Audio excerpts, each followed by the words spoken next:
Liquor scam case కీలక మలుపు తిరిగింది. ఎమ్మెల్సీ కవితను నిందితురాలుగా చేర్చింది CBI.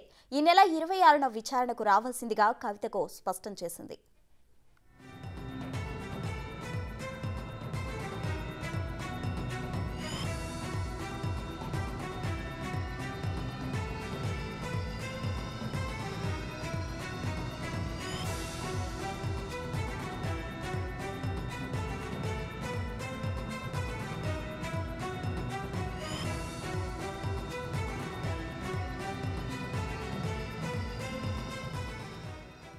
Delhi liquor scam case కీలక మలుపు తిరిగింది.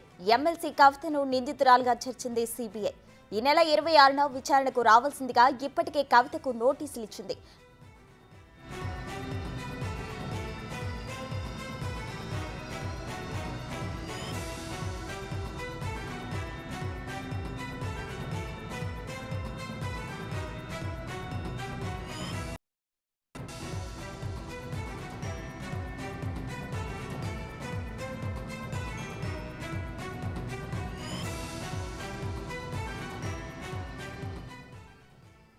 ఢిల్లీ లిక్కర్ స్కామ్ కేసు కీలక మలుపు తిరిగింది.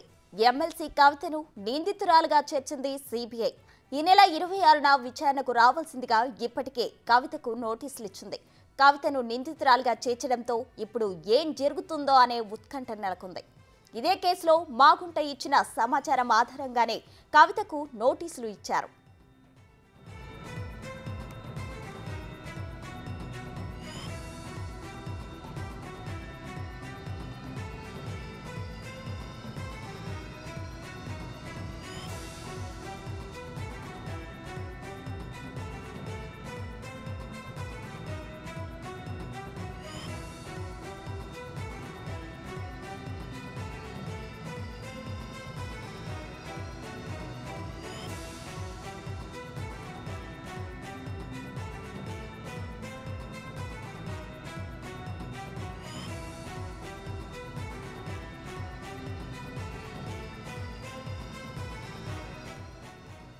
ఢిల్లీ లిక్కర్ స్కామ్ కేసు కీలక మలుపు తిరిగింది.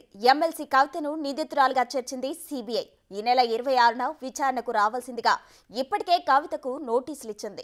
కవితను నిందితురాలుగా చేర్చడంతో ఇప్పుడు ఏం జరుగుతుందో అనే ఉత్కంఠ నెలకొంది. ఇదే కేసులో మాగుంట రాఘవరెడ్డి ఇచ్చిన సమాచారం ఆధారంగానే కవితకు నోటీసులు ఇచ్చారు. ఆమెను నిందితురాలుగా చేర్చడంతో అరెస్ట్ చేస్తారా అనే సందేహాలు వ్యక్తమవుతున్నాయి. గతంలో మాదిరి విచారణతో సరిపెడతారా, అరెస్ట్ చేస్తారా అనే ఉత్కంఠ నెలకొంది. అసలు సిబిఐ విచారణకు కవిత హాజరవుతారా అనేది సందేహంగానే ఉంది.